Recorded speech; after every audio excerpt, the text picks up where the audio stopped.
नमस्ते जी। 93वीं श्रव्य कणिका सत्यार्थ प्रकाश स्वाध्याय एवं प्रवचन माला आप सभी धर्म प्रेमी महानुभावों का हार्दिक स्वागत है। तृतीय समोल्लास के अंतर्गत अध्ययन अध्यापन का विषय चल रहा था, जिसमें हमने गत श्रव्य कणिका में आपको गुणों की व्याख्या कर दी। अब आगे बुद्धि का विषय चल पड़ा। महाभाष्य का एक सूत्र यहां पर उद्धृत किया जा रहा है। श्रोत्रोपलब्धिर बुद्धि निर्ग्राह्य प्रयोगेणाभिज्वलित आकाशदेश शब्द। इसकी व्याख्या में लिखते हैं, जिसकी श्रोत्रों से प्राप्ति, जो बुद्धि से ग्रहण करने योग्य और प्रयोग से प्रकाशित तथा आकाश जिसका देश है, वह शब्द कहाता है। आगे लिखते हैं, नेत्र से जिसका ग्रहण हो वह रूप, जिह्वा से जिस मिष्ट आदि का अनेक प्रकार का रसास्वादन होता है वह रस, नासिका से जिसका ग्रहण हो वह गंध, त्वचा से जिसका ग्रहण होता है वह स्पर्श, एक द्वि त्रि इत्यादि गणना जिससे होती है वह संख्या, जिससे तोल अर्थात हल्का भारी विदित होवे वह परिमाण, एक दूसरे से अलग होना पृथकत्व, एक दूसरे के साथ मिलना संयोग, एक दूसरे के मिले हुए के अनेक टुकड़े होना वह विभाग, इससे यह परे है वह पर, उससे यह उरे है वह अपर, इससे जिससे अच्छे बुरे का ज्ञान हो वह बुद्धि, आनंद का नाम सुख, क्लेश का नाम दुख, इच्छा यानी राग, द्वेष यानी विरोध, प्रयत्न यानी अनेक प्रकार का बल पुरुषार्थ, गुरुत्व यानी भारीपन, द्रवत्व यानी पिघल जाना, स्नेह यानी प्रीति और चिकनापन, संस्कार यानी दूसरे के योग से वासना का होना,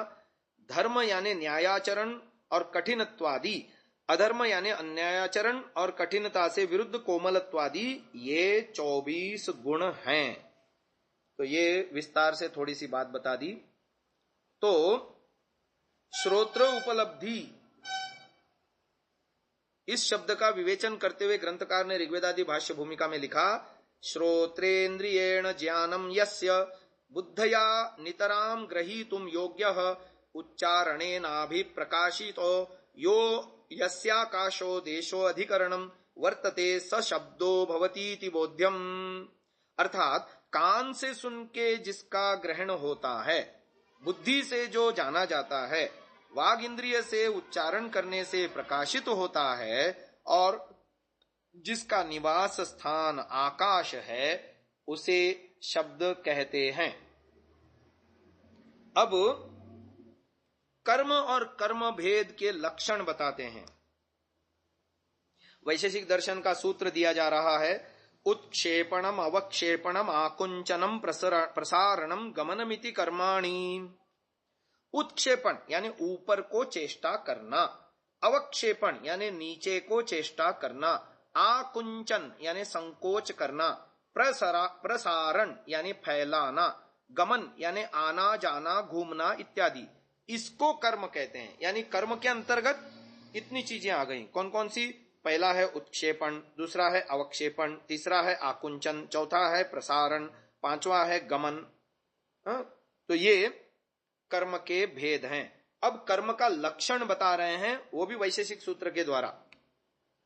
एक द्रव्यम अगुणम संयोग विभागेषु अनपेक्ष कारणम इति कर्म लक्षणम। एकम द्रव्यम आश्रय आधारो यस्य तद एक द्रव्यम न विद्यते गुणो यस्य यस्मिन् वा तद अगुणम संयोगेषु विभागेषु च अपेक्षा रहितम कारणम तत्कर्म लक्षणम। अथवा यत् क्रियते तत्कर्म लक्ष्यते येन तल्लक्षणम कर्मणो लक्षणम कर्म लक्षणम। एक द्रव्य के आश्रित गुणों से रहित संयोग और विभाग होने में जो अपेक्षा रहित कारण हो, उसको कर्म कहते हैं। तो अब इसकी विशेष व्याख्या करते हैं कि इच्छा पूर्वक प्रयत्न द्वारा किसी वस्तु में ऊपर की ओर जो क्रिया या प्रवृत्ति है, वह उत्क्षेपण नामक कर्म है। हाथ में लेकर गेंद फेंकी जाए तो वह उत्क्षेपण है, परंतु यदि प्रयत्न पूर्वक नीचे की ओर फेंकने पर तीव्र आघात पाकर स्वयं ऊपर की ओर उछल जाए तो वह उत्क्षेपण न होकर सामान्य गति रूप क्रिया होगी, क्योंकि वहां इच्छा का अभाव है। यानी गेंद को आपने पटक दिया जमीन पर और फिर जब वो ऊपर आ रही है तो उसको उत्क्षेपण नहीं कहेंगे, क्योंकि वहां वो इच्छा काम नहीं कर रही है। तो जो आपने गेंद फेंकी थी उसकी क्रिया की प्रतिक्रिया मात्र है।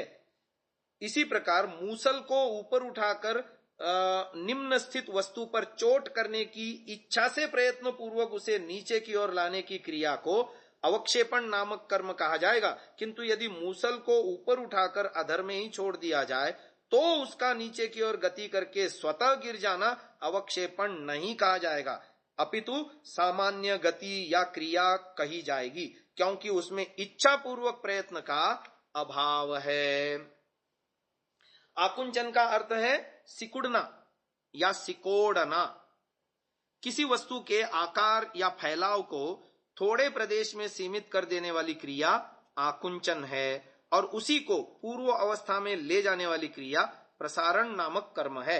हाथ की मुट्ठी बांधना और खोलना एक तरह से आकुंचन और प्रसारण कह सकते हैं।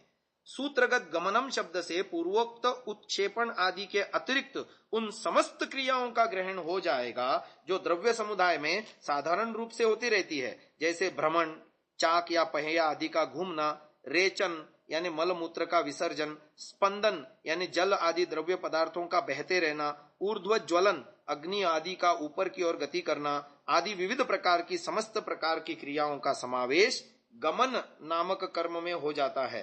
निष्क्रमण, प्रवेशन, भीतर से बाहर, बाहर से भीतर आना जाना, घर के एक कमरे से निकलकर दूसरे कमरे में प्रवेश करना इत्यादि सामान्य गमन कर्म के रूप हैं।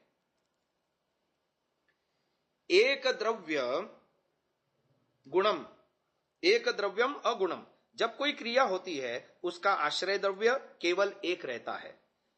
एक क्रिया उसी काल में अनेक द्रव्यों में नहीं हो सकती, जैसे संयोग विभाग, द्वित्वादि संख्या, पृथकत्व आदि अनेक गुण अनेक द्रव्य आश्रित रहते हैं। इसी प्रकार कर्म यानी क्रिया, गति आदि कभी अनेक आश्रित नहीं रहते।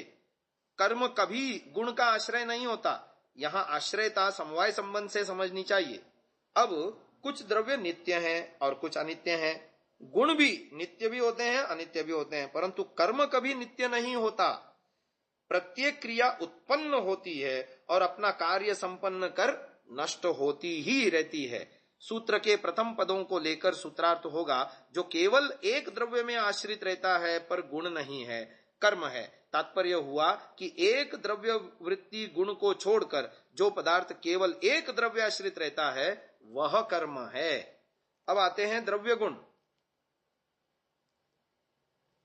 द्रव्य गुण के विषय में वैशेषिक दर्शन का सूत्र दे रहे हैं। द्रव्य गुण कर्मणाम द्रव्यम कारणम सामान्यम।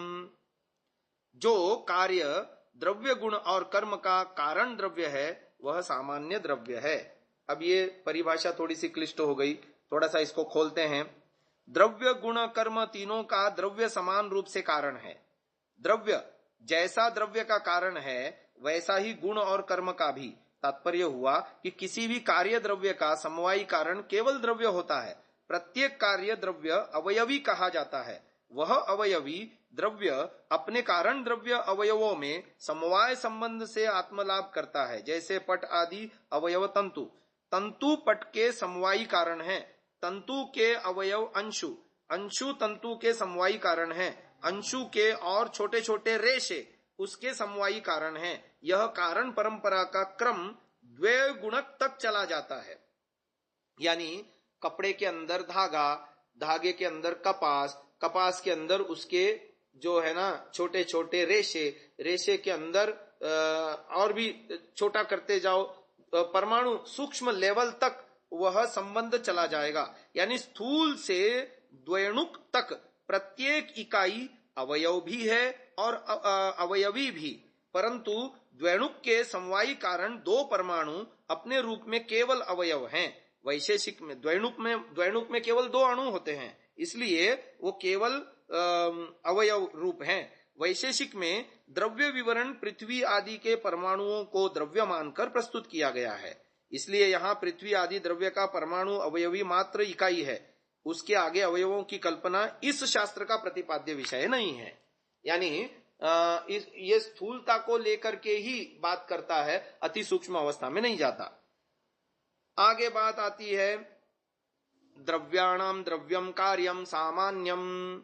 इसकी चर्चा हम कल के श्रव्य कणिका में करेंगे। अब इसको यहीं विराम देते हैं। ओम। महानुभाव, ये दार्शनिक सूक्ष्म विषय है, थोड़ा सा आप धैर्यपूर्वक इसे सुने तो अगले वाले कुछ श्रव्य कणिकाओं के बाद चौथे समुल्लास में बहुत ही सुंदर विषय आने वाला है गृहस्थाश्रम प्रकरण का, तो उसमें आपको रुचिकर लग सकता है। ओम।